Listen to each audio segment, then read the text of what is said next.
तो हमारे साथ चार खास मेहमान होंगे इस खास मौजू पर गुफ्तगू करने के लिए। हम आपको उनसे मिलाएंगे, उनका तारुफ कराएंगे, लेकिन सबसे पहले आपको ये बता दें कि समाजवादी पार्टी के सदर अखिलेश यादव ने मुलायम सिंह यादव का आशीर्वाद लेकर, उनकी दुआ लेकर जो समाजवादी विजय रथ की शुरुआत की है। आज विजय रथ का दूसरा दिन है।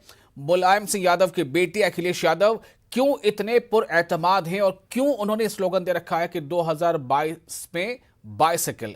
अखिलेश यादव के 4 बयानात को सुनते हैं।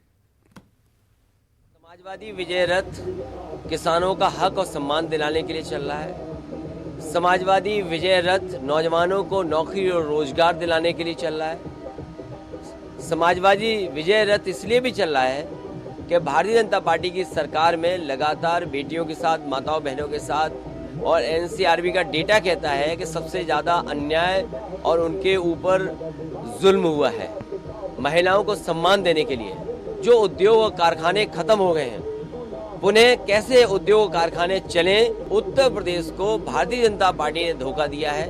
उत्तर प्रदेश की जनता ने, खासकर हमीरपुर से लेकर के बुंदेलखंड के लोगों ने पूरे के पूरे विधायक जिताए भाजपा को, सभी सांसद भाजपा के, इतना बड़ा जन समर्थन मिला, लेकिन यहाँ के गरीब किसान को, माताओं बहनों को, यहाँ के बुंदेलखंड के रहने वाले लोगों के साथ अन्याय किया है। भारतीय जनता पार्टी ने धोखा दिया है। यहाँ पर गरीबी बढ़ गई, महंगाई बढ़ गई, और आज जब हम लोग चल रहे हैं समाजवादी विजय रथ के माध्यम से, पेट्रोल की कीमत 100 पार हो चुकी है।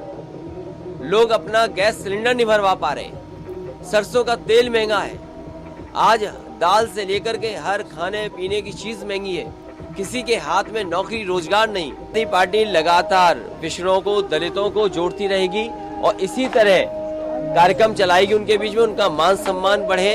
लगातार इन समाज के लोगों को जोड़ने का काम समाजवादी पार्टी करेगी। पिछड़ों को जोड़ना, दलितों को जोड़ना, अल्पसंख्यकों के बीच को उनको जोड़ना, और किसान, मजदूर, नौजवान, व्यापारी को साथ लाने का प्रयास लगातार समाजवादी पार्टी करेगा। तो ये आपने सुना कि अखिलेश यादव क्यों पुरएतमाद हैं और क्यों अखिलेश यादव ने जो रथ यात्रा निकाली उसका नाम रखा है समाजवादी विजय रथ। हमारे साथ 4 खास मेहमान हैं। ओपी सिंह, तर्जुमान बीजेपी, अमरनाथ अग्रवाल कांग्रेस के तर्जुमान, वो भी हमारे साथ जुड़ेंगे। नाहिद लारी खान समाजवादी पार्टी के तर्जुमान, वो हमारे साथ जुड़ चुकी हैं, और जिलानी खान सीनियर जर्नलिस्ट हमारे साथ कुछ देर में जुड़ेंगे। मैं सबसे पहले नाहिद लारी खान आपके पास आता हूं कि और आप क्या इसमें शामिल करना चाहती हैं? जो हम अभी सुना चुके अखिलेश यादव की जुबानी, इसमें आप और क्या शामिल करना चाहती हैं कि किन बुनियाद पर ऐसा लगता है कि समाजवादी पार्टी की सरकार आ रही है, 2022 में बाइसिकल आ रही है? क्यों ऐसा लगता है जिसकी वजह का नाम दे दिया गया है समाजवादी विजय रथ? समाजवादी पार्टी के कुलीन सदर आगे जनाब अखिलेश यादव साहब कानपुर के गंगा किनारे से गंगा जी की धुआं लेकर ये विजय यात्रा की शुरुआत, और 2022 का जो इलेक्शन है उसका बिगुल फूका और लीड ले लिया, और अब वो बहुत आगे निकल गए। आप ये समझे कि समाजवादी पार्टी के कारकुनों के साथ साथ जनमानस का सैलाब, बहुत भारी तादाद में जनमानस का सैलाब उमड़ पड़ा। क्यों? और ये भी समझे कि कानपुर से लेकर हमीरपुर, जालौन, सब जगह आप देखें कि अखिलेश मय हो गया।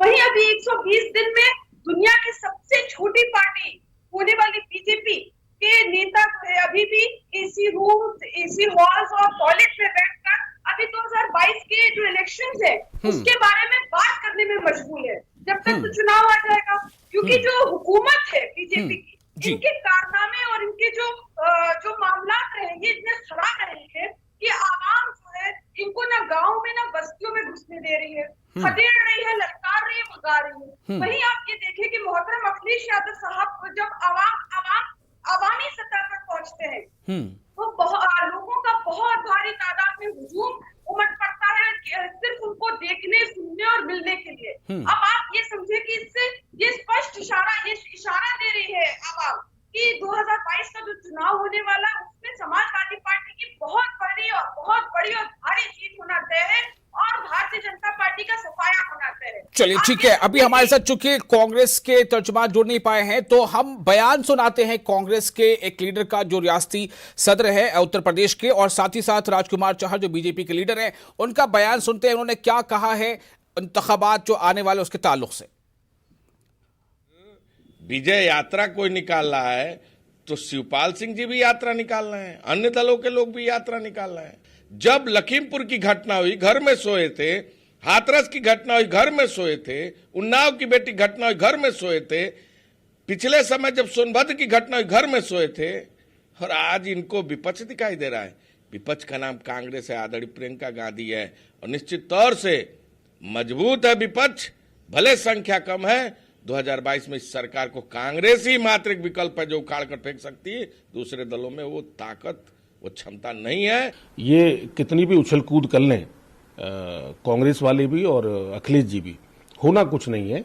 उत्तर प्रदेश में भारतीय जनता पार्टी की सरकार पूर्ण बहुमत से बनेगी, बहुत तादाद से बनेगी, और स्पष्ट बहुमत से साथ साथ प्रचंड बहुमत उत्तर प्रदेश में भारतीय जनता पार्टी का आएगा। तो आपने सुना राजकुमार चाहर ने क्या कहा है कि जितना भी उछल कूद कर लें कांग्रेस वाले या फिर समाजवादी वाले, सरकार तो बीजेपी की ही बननी है। जबकि लल्लू जो है वो कहते हैं कि अब की बार जो है यूपी की आवाम वो समझदार है और वो सबको बारी बारी मौका दे चुका कि अब की बार वो कांग्रेस को मौका देगी। हमारे साथ जिलानी खां भी जुड़ चुके हैं, सीनियर जर्नलिस्ट हैं, और ओपी सिंह साहब बीजेपी के तर्जुमान हैं। ओपी सिंह साहब, मैं आपके पास आ रहा हूं, क्या इस बार मंजर बदला सा है? जी बिल्कुल, मंजर बदला सा है। और जब चुनाव आता है प्रदेश और देश में मंजर बदलना स्वाभाविक है। 2022 का उत्तर प्रदेश का चुनाव कुछ ही महीने बाद होने हैं। इसके पहले हर पार्टी की अपनी रणनीति होती है, अपने दावे होते हैं। ऐसे में अगर हमारी विपक्षी पार्टियां भी दावा कर रही हैं और सरकार बनाने का सपना देख रही हैं तो उनको रोका नहीं जा सकता। लेकिन एक बात जरूर है कि अभी एक हफ्ता पहले जिस प्रकार से अखिलेश जी ने समाजवादी विजय यात्रा, शिवपाल जी ने परिवर्तन रथ यात्रा, प्रियंका जी गेस्ट हाउस और मंदिर में घूम घूम झाड़ू लगा रही है, जयंत चौधरी का जन आशीर्वाद, निकलना भी चाहिए। क्योंकि देखिए ये चुनाव है, 4.5 साल तो ट्विटर से काम चला और आपके चैनल से काम चलाया, अखबारों में बयानबाजी से काम चलाया, जनता के बीच में तो गए नहीं। अब चुनाव सिर पर है तो इनको जाना चाहिए। देखिए दरअसल बात क्या है, ये जो बसपा के साथी, सपा के साथी, कांग्रेस के साथी सब कह रहे हैं कि मेरी ही सरकार बनने वाली है, ये उसी प्रकार से कह रहे हैं जैसे 2017 में और 19 में केंद्र में सरकार बना रहे थे। दरअसल ये लड़ाई इनकी नंबर 2 के लिए है कि ये साबित करने में कांग्रेस जुटी हुई है, नहीं भाई सपा नहीं है, मैं नंबर 2 पर हूँ। तो लड़ाई नंबर 2 के लिए नंबर 1 पर बीजेपी ही रहेगी, ये कहना है ओपी सिंह बीजेपी के तर्जुमान का। कांग्रेस के लीडर हमारे साथ मौजूद है अमरनाथ अग्रवाल। अमरनाथ अग्रवाल साहब, कितनी उम्मीद है, क्या आप कांग्रेस जो है वो नंबर 2 या 3 या 4 के लिए लड़ाई लड़ रही है? बीजेपी का ये दावा है। बीजेपी के दावे खुद हो चुके हैं। आज ये बता रहे हैं ना कि अखबारों में सिर्फ एडवर्टाइजमेंट प्रचार के माध्यम से ये लोग जिंदा है, कुछ भी नहीं कर रहे हैं। रोज 4 पन्ने के अखबार में एडवर्टाइजमेंट ला रहे हैं, हर अखबार में इनके 2 एडवर्टाइजमेंट होते हैं। आप ये बताइए कि जब ये सड़क चलते आदमी को कुचल देंगे और जो कुचलने वाला है उसको बचाने में पूरी सरकार लगी रहेगी, कोरोना में इलाज नहीं मिलेगा, लाशों को जलाने के लिए लकड़ी नहीं मिलेगी, दवा तो नहीं मिलेगी। इसके अलावा आंकड़े मौत के छिपाए जाएंगे। इसके अलावा महंगाई 110 रुपए लीटर पेट्रोल है, एक बच्चा यूनिवर्सिटी नहीं जा सकता, स्कूल नहीं जा सकता, उसको घर में एक घर में 3,000 रुपए का 4,000 रुपए की एक्स्ट्रा पेट्रोल और डीजल पे पैसा लग रहा है। सरसों का तेल कहाँ चला जा रहा है, महंगाई कहाँ चली जा रही है। इनके कारनामे और बेरोजगारी बेनचाह बढ़ती चली जा रही है। अभी इन्होंने देखिए आप सुनिए, अभी इन्होंने जारी किया है 390 कुछ करोड़ रुपए प्रदेश के गड्ढे भरने के लिए। इन्होंने आज बहुत जाके आखिरी समय में एक्सेप्ट किया कि पूरे प्रदेश में गड्ढे हैं, गड्ढे भरने के लिए। सड़कों का काम नहीं हुआ, स्मार्ट सिटी कहीं है नहीं, कौन सी स्मार्ट सिटी, पैसा कहाँ गया, घोटाला कितना हुआ है। मैं एक आपको बता रहा हूँ, अभी 2018 में 30 अप्रैल को पूर्व गवर्नर साहब राम नाईक जी ने एक चिट्ठी लिखी थी जिसपे आज तक कोई कार्रवाई नहीं हुई। उस चिट्ठी में था कि आप मुख्यमंत्री कार्यालय के उच्च अधिकारी द्वारा एक एनओसी पेट्रोल पंप के लिए 25 लाख रुपए मांगे जा रहे हैं। ये गवर्नर ने लिखा था, इनके एक एसएसपी ने लिखा था कि एसपी की पोस्टिंग ठीक है, तो ये तीनों का दावा है। आपने नाहिद लारी खान को सुन लिया, समाजवादी पार्टी, आपने अमरनाथ अग्रवाल को सुना, कांग्रेस, और आपने ओपी सिंह को सुना। अब मैं सीधे रुक करता हूं, एक मिनट, अब मैं सीधे रुक करता हूं, सीनियर जर्नलिस्ट जिलानी खान हमारे साथ मौजूद हैं। जिलानी, तमाम जो सियासी जमातें हैं उनके अपने अपने दावे हैं। जो समाजवादी पार्टी है वो तो इतनी कॉन्फिडेंट है कि उसने अपने यात्रा का नाम रखा है समाजवादी विजय रथ, और 22 में बाइसिकल, जबकि कांग्रेस के लल्लू ये कह रहे हैं कि अवाम समझदार है, सबको बारी मिल चुकी, इस बारी कांग्रेस की पारी। मैं आपसे जानना चाहता हूं, आप सीनियर जर्नलिस्ट की हैसियत से कैसे देख रहे हैं, क्या 2017 के मुकाबले 2022 में होने वाला इंतखाबी मंजर जो है वो बदला सा है?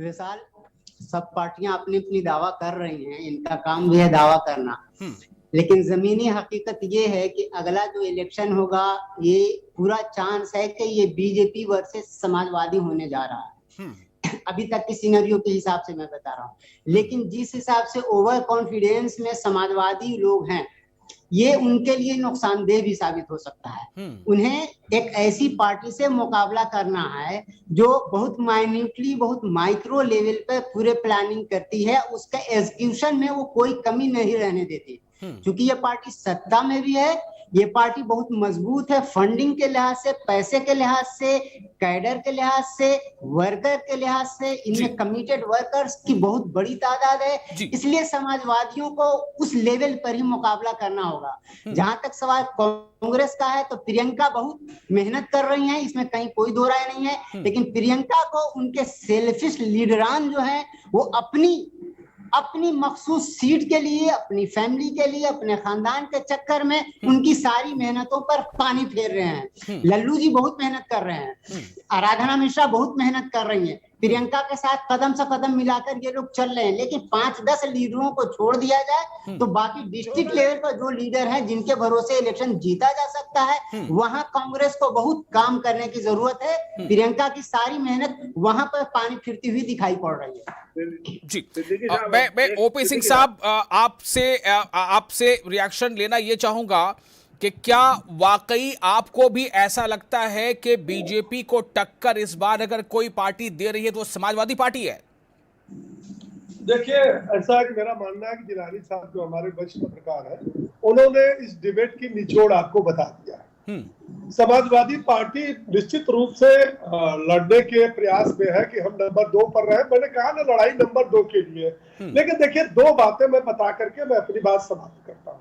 नंबर 1, अब इस देश, संक्षेप में, इस देश में 2 चीजों का बहुत ध्यान देना पड़ेगा। नंबर 1, परिवारवाद, वंशवाद, जातिवाद, तुष्टिकरण की राजनीति को जनता जो है वायदा कर रही है। अब ये चलने वाला नहीं है। जो परिवारवाद, जातिवाद, वंशवाद, तुष्टिकरण की राजनीति प्रदेश देश में करेगा, वो प्रदेश में वो सरकार या पार्टी गर्त में चलेगी। ठीक है, दूसरा पॉइंट। नंबर 2, दूसरा पॉइंट ये है, दूसरा पॉइंट वही है जो 14 के पॉइंट को 19 के पॉइंट में लाया था। चेहरा ईमानदारी का, नेतृत्व और काम। हम विकास और काम के मतलब, ये जो 2022 का चुनाव लड़ने जाते हैं, क्या हम वहां पर भ्रम की राजनीति करने जा रहे हैं? ठीक है, मैं अमरनाथ अग्रवाल जी आपके पास आ रहा हूं, फिर मुझे नारी से भी इस पर लेना है रिएक्शन, नाहिद से भी। अमरनाथ अग्रवाल साहब, क्या कांग्रेस साइको फैंसी का फिर शिकार होगी? क्या कांग्रेस के अपने ही लोग कांग्रेस के फिर से लुटिया डुबोएंगे? अरे सब एकजुट हैं, ये कहाँ से बोल रहे हैं? इनके कहने से आप ना माने, सब एकजुट है। प्रियंका जी ने दूसरी बार और तीसरी बार गिरफ्तारी की है। आंधी चल रही है, जनता का मूड पूछिए। इन नेताओं को मत पूछिए, आप जनता का मूड समझिए। आप बताइए, अभी किस आंदोलन में 60 घंटे गिरफ्तार रही है? अभी वो बोल रहे हैं कितने घंटे कमरे में रखा हूँ झाड़ू में। जब झाड़ू उन्होंने खुद लगाई, गर्दन देखी, इनको शर्म नहीं आई? ये बड़ी राष्ट्रीय पार्टी की इतनी बड़ी नेता, आप ऐसे कमरे में डाल सकते? काम हो गया, फोटो सेशन हो गया। क्या हो रहा है? फोटो सेशन मोदी जी करा लेते जाके लखीमपुर में। आज थे उस समय लखीमपुर में चले फोटो सेशन करा लेते। गाड़ी वाले, थार गाड़ी वाले के साथ, जिसने थार चलाई थी उसके साथ वो भी फोटो सेशन करा लेते हैं। वो तो फोटो सेशन करा रहे अजय मिश्रा टेनी के साथ। अब आपके अमित शाह फोटो सेशन करा रहे हैं अजय मिश्रा टेनी के साथ, जो कहता है कि मेरा इतिहास देखो। प्रियंका जी की आंधी चल रही है 8 बार 8 मुद्दों पे। हाथरस हो, चाहे उम्बा हो, चाहे प्रयागराज हो, चाहे उन्नाव हो, चाहे लखीमपुर, 2 बार लखीमपुर प्रियंका की आंधी चल रही है। ओपी सिंह साहब जवाब दे चुके हैं। अमरनाथ अग्रवाल कांग्रेस नेता को उम्मीद है कि प्रियंका की आंधी जो है इस बार चुनाव में जीत दिलाएगी। नाहिद लारी खान, क्या समाजवादी पार्टी ओवर कॉन्फिडेंट है? दूसरा सवाल सुन लीजिए, फिर जवाब दे दीजिएगा। 4.5 साल तक समाजवादी पार्टी कहां थी? इतने बड़े बड़े मुद्दे उत्तर प्रदेश में आए, ड्राइंग रूम पॉलिटिक्स करती रही, अब सड़कों पर आई है, यह बीजेपी का इल्जाम है। जवाब दीजिए। देखिए, बीजेपी खुद तो 5.5 सालों से अरबों रुपए के एड्स लेकर केवल वहां तक कि इनकी सरकारें जो है मीडिया में चलती रही, अरबों रुपए के एड्स के माध्यम से, जमीन पर कहीं नहीं थी। एग्जाम्पल के तौर पे मैं केवल जो जिनको ये वोटों का चिंपक समझते हैं मोदी जी, उनको उन्हीं के संसदीय क्षेत्र में उन्हीं की जनता ने जो है उनको चिंपक से पत्थर में बदल दिया। एमएनसी, छात्र संघ और पंचायत चुनाव हुए, बीजेपी का सुपड़ा साफ हुआ, जनता ने बीजेपी का सुपड़ा साफ किया और समाजवादी पार्टी का जोरदार और जबरदस्त परचम लहराया। एक बात ये, दूसरी बात अभी ये जो बात कर रहे हैं कि समाजवादी पार्टी तो मुसलसल 4.5 सालों से जो है सड़कों पर है, जनमानस के मुद्दों को पुरजोर तरीके से उठा रही है। सबसे पहले अगर किसी ने उन्नाव जो बीजेपी का रेपिस्ट एमएलए है सेंगर, उसने जिस तरह से एक बच्ची के साथ दुष्कर्म किया और उसके फैमिली को कितना प्रताड़ित किया, सबसे पहले अगर कोई आवाज उठाने वाला था तो वो सपा के राष्ट्रीय अध्यक्ष माननीय अखिलेश यादव थी।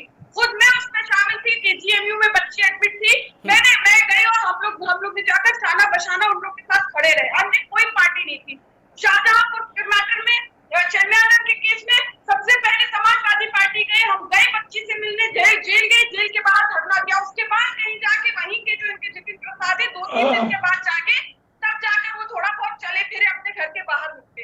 देखिए, हर मैटर, चाहे किसानों का मुद्दा, चाहे हाथरस का मुद्दा, हर मुद्दे पे समाजवादी पार्टी, महंगाई, भ्रष्टाचार, अरे बीजेपी तो वो पार्टी है जो शमशान घाट में भ्रष्टाचार कर गई, नवनिर्मित शमशान घाट की छत भरभरा कर ताश के पत्तों के जैसे गिर गई और बड़ी संख्या में लोगों की मृत्यु होगी, धरती खून से लाल हो गई। ये वो पार्टी है जिनके कार्यकाल में, कोरोना काल में शमशान घाट, नदियां और घाट में शवों से पटे पड़े रहे, कुत्ते और चील कौवे जो है पहुंचते रहे। ठीक है, मैं इसी सवाल को एक बार दोहराता हूं। ओपी सिंह साहब के पास जो जवाब मिल चुका है मुझे, लेकिन अमरनाथ अग्रवाल साहब, कांग्रेस के बारे में कहा जाता है कि उसकी जमीन वहां पर नहीं है, साख नहीं है। पिछले इंतखाब में आप देखिए कितनी सीटें आपको आई थी, 7 सीटें महज कांग्रेस ला पाई थी। इस बार ऐसा क्या हो गया है, क्या बदल गया है जो आपको लगता है कि यूपी में कांग्रेस सरकार बन जाएगी? मैं बता रहा हूँ नेतृत्व हमारा अपनी प्रियंका जी के हाथ में है और एक एक कार्यकर्ता जोश और उत्साह में है। कांग्रेस के कार्यकर्ताओं की उत्तर प्रदेश में कमी नहीं है। अभी आपने बनारस में देखा किस उत्साह से और कितनी भारी भीड़ थी, जब एक शहर की दिएगी और पूरे प्रदेश में यही होगा। और मैं आपको आप इस बात को भी गौर कीजिए, भारतीय जनता पार्टी लगातार पंजाब, दिल्ली, कर्नाटक, छत्तीसगढ़, मध्य प्रदेश, राजस्थान, झारखंड, महाराष्ट्र, सारे राज्य हाथ में चली गई। स्टेट में वैसे भी ये कमजोर है, वहाँ दिल्ली का फ्रॉड भी अब पकड़ा जा चुका है, 110 लीटर पेट्रोल आ चुका है। जिलानी मैं आपके पास आना चाहता हूँ, दो चीजें हैं जिलानी। एक तो बनारस में जिस तरह की भीड़ प्रियंका की रैली में नजर आई और पिछले 2 दिनों में अखिलेश यादव के साथ जो विजय रथ में लोगों का हुजूम दिख रहा है, क्या इससे ऐसा लगता है कि अपोजिशन या तो बिखरता हुआ नजर आएगा और बीजेपी को सीधे फायदा मिलेगा, या क्या आप ये देखते हैं कि आने वाले दिनों में कुछ अलायंस की बात हो सकती है? देखिए विशाल, कांग्रेस जितनी मजबूत होगी बीजेपी के लिए उतने ही अच्छा है, बशर्ते कि कांग्रेस ब्राह्मण वोट न काटे। अगर कांग्रेस ब्राह्मण वोट को कुछ हद तक काटने में कामयाब हो जाती है तो बीजेपी को नुकसान होगा। अदरवाइज कांग्रेस जितनी मजबूत होगी बीजेपी के लिए फायदेमंद होगा। एक बात ये, पिछले इलेक्शन में कांग्रेस को सिर्फ 54 लाख के आसपास वोट मिला था, समझ ले, सिर्फ 54 लाख के आसपास वोट मिला था। कांग्रेस अपना वोट कितना बढ़ा लेगी ये देखने वाली बात होगी। भीड़ पर तो कभी मत जाइए, इलेक्शन में, रैली में, जलसों में भीड़ बहुत होती है, नतीजा कुछ और आते हैं। एक चीज, दूसरी चीज का, समाजवादी पार्टी को अगर अपना परफॉर्मेंस बेहतर करना है तो उनको पिछले इलेक्शन में 22% वोट मिला था, जबकि टोटल वोट अगर देखेंगे तो 1,89,00,000 के आसपास मिला था उनको। अब इसको जबकि बीजेपी को 3,50,00,000 के आसपास मिला था, तो अब ये समाजवादी बीजेपी के वोट में से कितना वापस खींच पाती है ये समाजवादी को करना होगा, क्योंकि उनको सिर्फ कांग्रेस के या बीजेपी को वोट काटने से बात नहीं बनेगी, उनको बीजेपी का वोट वापस लाना पड़ेगा। कोई भी चीज का आप आकलन करते तो लेटेस्ट चुनाव से करिए ना। मैं मुझे चलिए, बोलने तो अपने दीजिए। अपने दावे हैं। जो सीनियर जर्नलिस्ट है जिलानी, वो अपने जो आदाद शुमार है वो सामने रख रहे हैं। मैं ये नहीं कह रहा कि कांग्रेस के दावे खोखले हैं, मैं ये नहीं कह रहा कि समाजवादी पार्टी के दावे में दम नहीं है, या फिर मैं ये भी नहीं कह रहा कि बीजेपी अपना नतीजा पिछले बार का दोहरा नहीं पाएगी। सवाल इस बात को लेकर है कि क्या वाकई चुनाव किन मुद्दों के आसपास होंगे। मुद्दे के हिसाब से यह तय हो पाएगा कि आवाम किस पर भरोसा करेगी। बहुत शुक्रिया आप तमाम लोग के इस खास मौजू पर बने रहने के लिए। मुझे दीजिए इजाजत। आदाब।